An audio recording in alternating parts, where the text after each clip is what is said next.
Tukio lililonisikitisha na la kushangaza. What is tragic about this is 3 dead bodies have been discovered, one of them my son, tied up and beaten up so badly.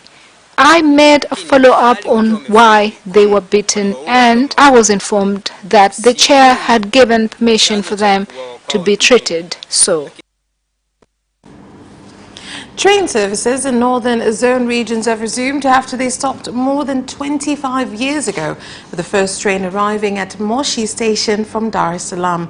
The Director General of Tanzania Railway Corporation TRC, Engineer Masanja Kadogosa, said that rehabilitation on infrastructure that was sabotaged has been completed and that the fare from Dar es Salaam to Moshi will be 16,000 shillings.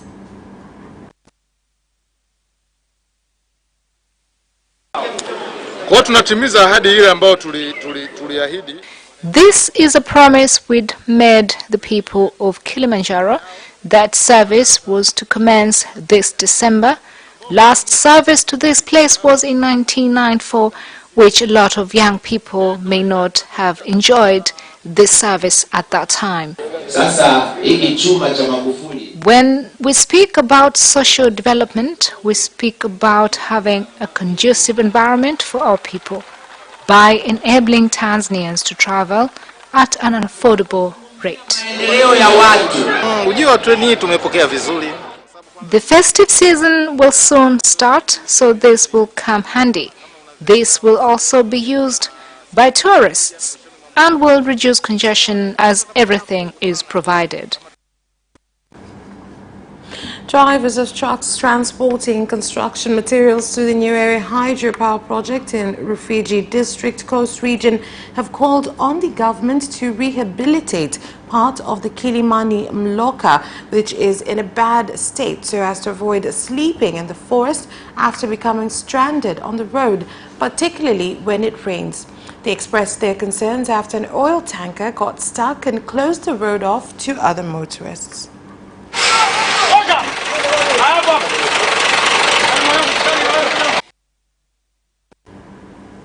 The Minister of Land, Housing and Settlement Development, William Lukuvi, has removed the head of Lands Department in Iringa Municipal Council, Wilbert Mtongani, for various reasons, including abuse of office. The demotion was done when Minister Lukuvi was listening to grievances from residents of Iringa.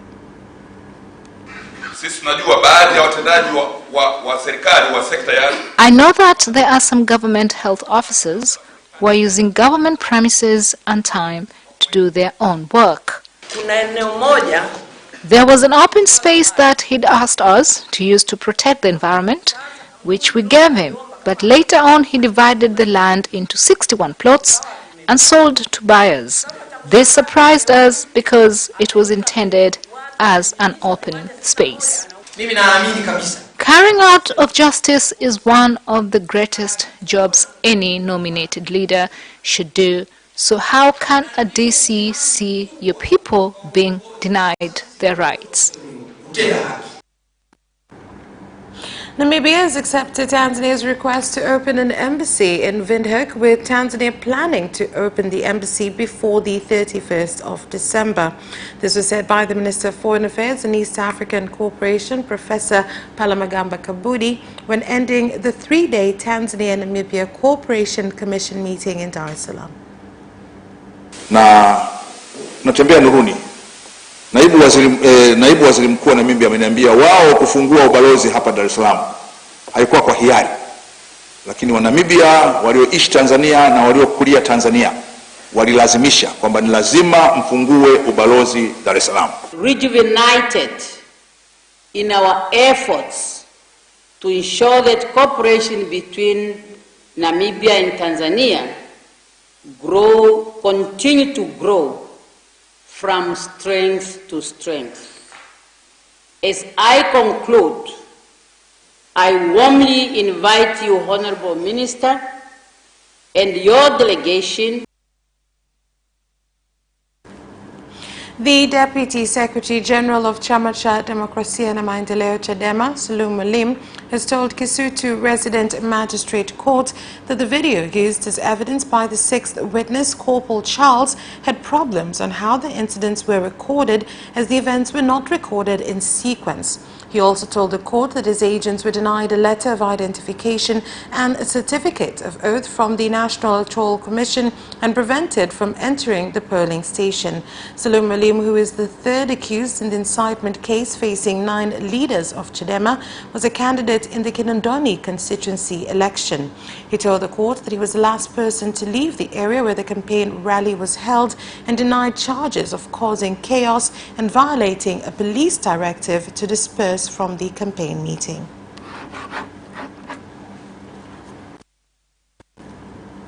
Tanzania Ocean Road Cancer Institute has revealed increase in the number of patients, with statistics showing there are 7,600 patients, with Dar es Salaam reported to have the highest cancer cases.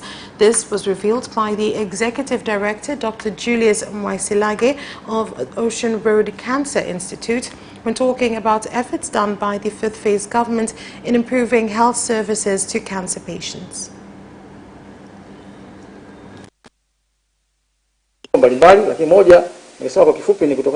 Women now tend to have less children, but having many children protects the mother. Overweight is also a concern and a lack of exercise. In the year 2018-19, 64,747 patients have been tested, as more patients now come forward for testing. In addition, the upgrade in many of our health centers has made it easy for patients to be seen and referred for treatment earlier on. Since the fifth phase government came into power, there have been a lot of improvements made, and more patients are coming because care is now given for free. The Chief Justice of Tanzania, Professor Ibrahim Juma, said the process for courts in the country to start using information communication technology, ICT, in storing data and opening cases has been completed and will commence on January 2020. Chief Justice Professor Ibrahim Juma made the statement when opening a training for judges and court executives in Arusha.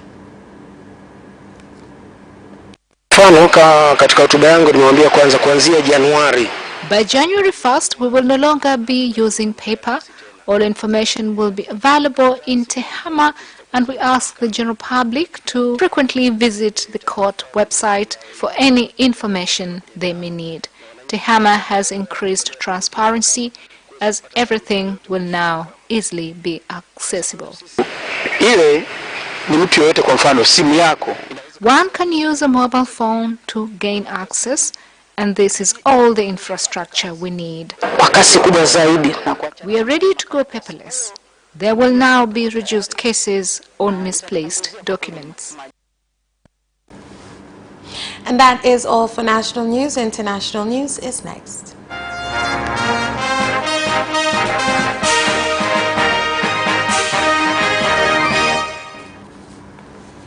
And in international news, the Meteorological Agency in Kenya has warned of continued heavy rainfall until the end of December. The rains have caused floods, which has resulted in the death of 118 people and more than 350,000 people to abandon their homes. The agency says that Nairobi City and neighboring towns will be most affected by floods from the ongoing rains. I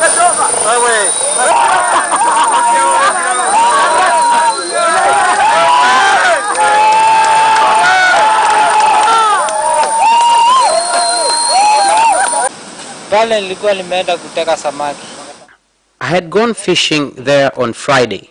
Then the water came suddenly. Within 2 minutes, it had surrounded me and I could not cross. I was there for 3 days and I felt very bad. It was cold, I was hungry, and I had to be a vigilante against animals at night. I've been rescued and I will never go to the river at night again.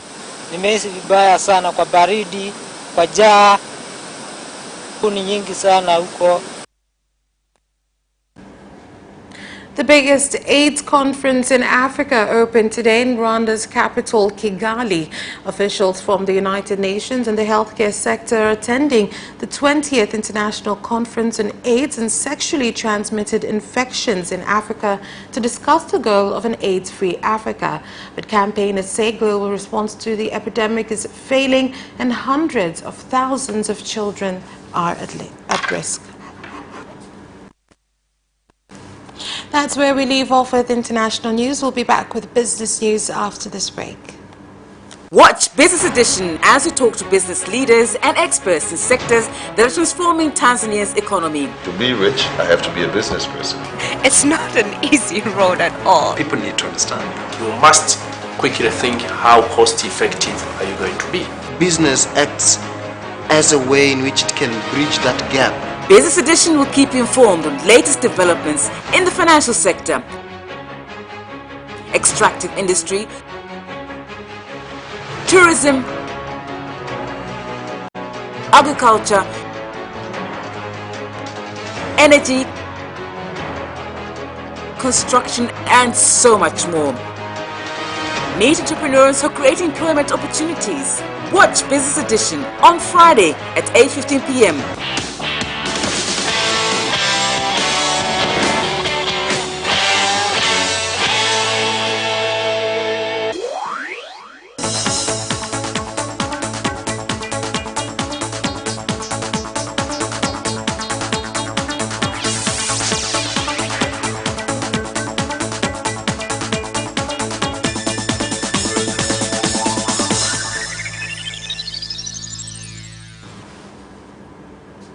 Welcome back, and in business news.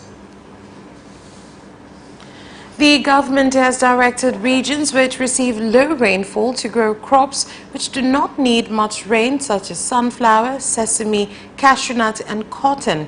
The directive was given by the Deputy Minister of Agriculture, Omari Mgumba, in Singida District Council when sensitizing residents to plant crops which can produce edible, also as to reduce importation of edible oil.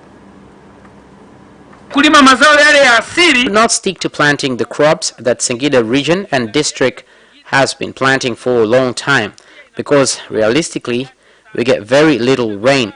Let us grow crops that do not require a lot of irrigation and crops that can withstand diseases. Then when you sell them, you can go and purchase the food you like. We've invested a lot of money, and I ask that when you return, consider how we are going to develop the seed that we've planted and manage to build a dam.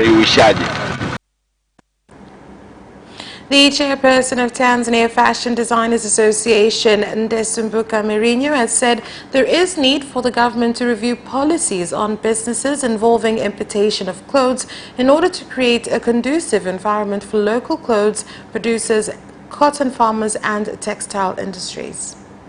Ni uchumi mkubwa sana katika uchumi wa nchi mbalimbali duniani. The textile economy is very big in the economies of many countries in the world, and that is what helped raise the economies of countries like Italy, the USA, France, and others.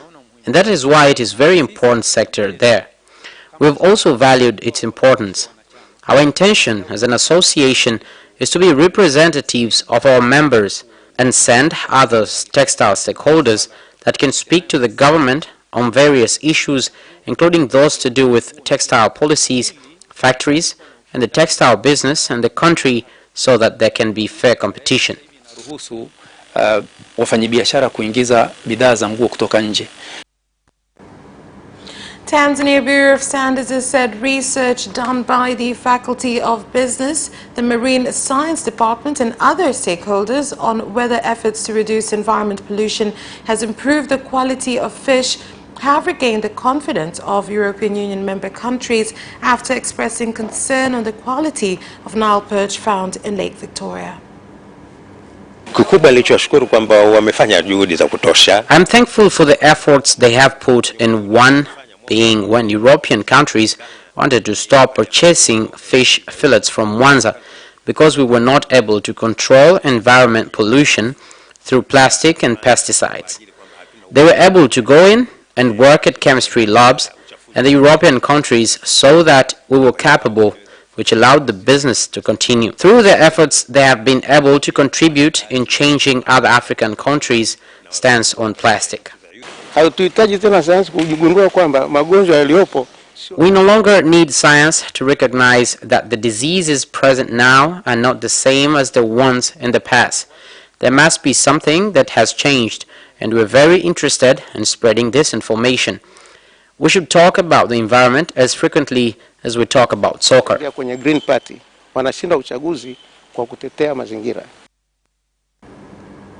And that's all for business news. Sports is next.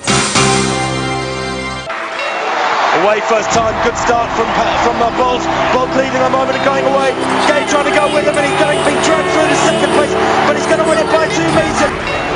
Away first time, good start from Bolt. Bolt leading a moment of going away. Gay trying to go with him, and he's being dragged through the second place, but he's going to win it by 2 meters.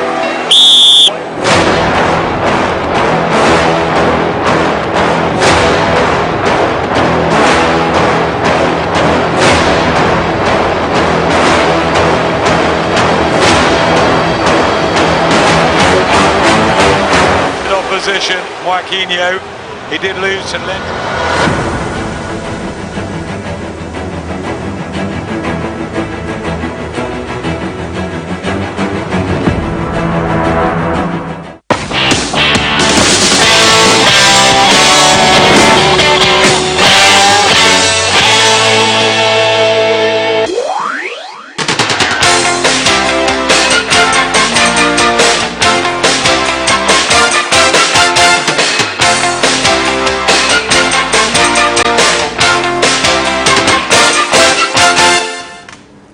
And in sports,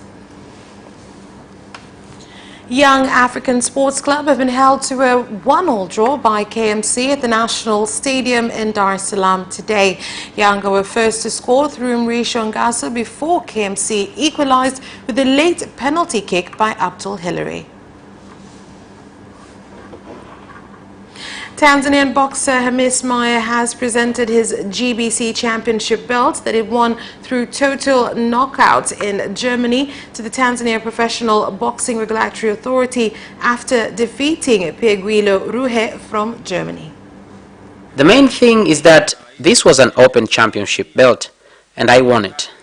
I'm thankful that the president has shown sheer will to help me defend it, because it is important to defend it. So the President and his whole commission have shown interest in helping me defend it, and that is what I need. Mauricio Pochettino has left the coaching door open for Arsenal and Manchester United, with the Argentine looking to make an immediate return to coaching in Europe following his dismissal by Tottenham. Here is more. The South American technician was relieved of his duties by Spurs in November after 5.5 years with the North London club. His departure came as a surprise to many, with Jose Mourinho having stepped into the dugout he vacated, and the 47-year-old is not expected to be out of work for long. Pochettino claims he is ready to step back in once an intriguing project presents itself, with another spell in the Premier League not being ruled out. He is currently back in his homeland, where he spent the weekend catching up with old friends at Newell's Old Boys. But he's waiting on offers amid reports that he could be considered for a vacant post at Arsenal and a role at Old Trafford currently being filled by Ole Gunnar Solskjaer. Cristiano Ronaldo looks to have a big problem with Maurizio Sarri, claims Antonio Cassano, with a Portuguese superstar left irritated by recent decisions from the Juventus coach. Here is the story.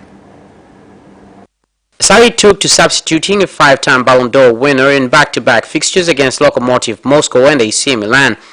Those decisions were put down to fitness issues, with Ronaldo said to be nursing a knee complaint. That ailment kept the 34-year-old out entirely for Serie A showdown against Atalanta, although he did return for Champions League meeting with old adversaries Atletico Madrid. Sevilla striker Javier Hernandez has conceded he is open to securing a move to the MLS, which he sees as a competition which is improving with each passing year. The Mexico international began his professional career in his homeland with Guadalajara before completing a dream switch to Premier League giants Manchester United in 2010. Not much was known about the striker dubbed Chicharito upon his arrival in England, but he quickly established himself as one of the most deadly goal scorers in the top flight. Hernandez helped United win 2 Premier League titles before being shipped out on loan to Real Madrid in 2014 and eventually left the club to join Bayer Leverkusen on a permanent deal the following year. And that sports item ends our news bulletin. On behalf of everyone who worked to bring you this bulletin, my name is Vanessa Victor. Thank you for watching and have a good night.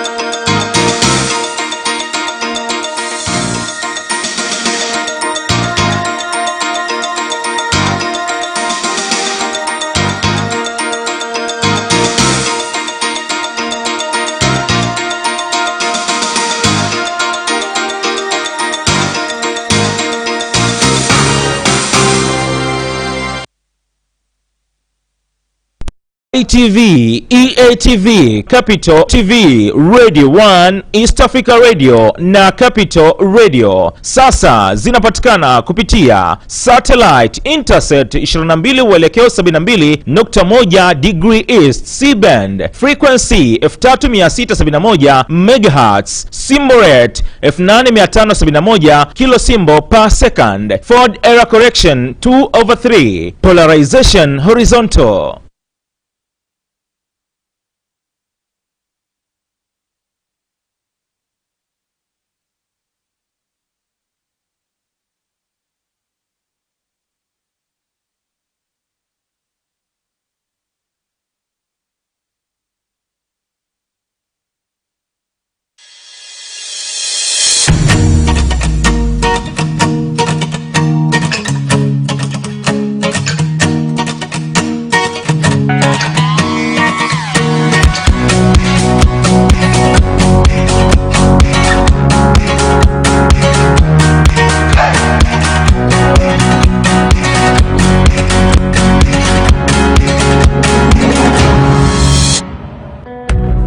Culinary Delights every Sunday at 7:30 p.m. only on Capital Television.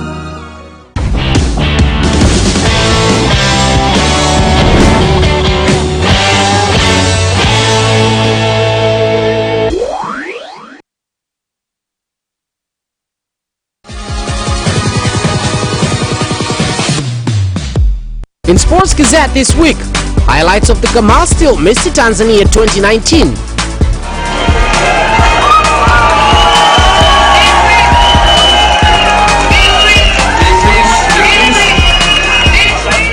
Without forgetting the fight between Mwakinyo and Arnie Chinampai.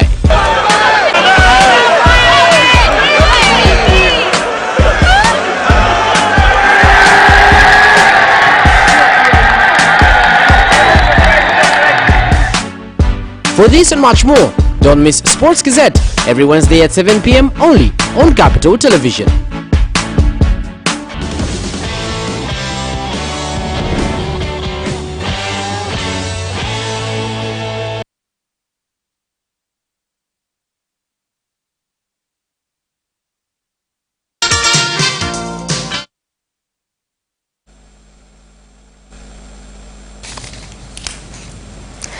Habari za wakati huu mtazamaji wa ITV, vile vile msikilizaji wa Radio 1 na Capital Radio, karibu sana katika kipindi cha Kipima Joto Ijumaa ya leo. Kama ambavyo huwa ni kawaida Ijumaa saa 3 usiku tuna kipindi cha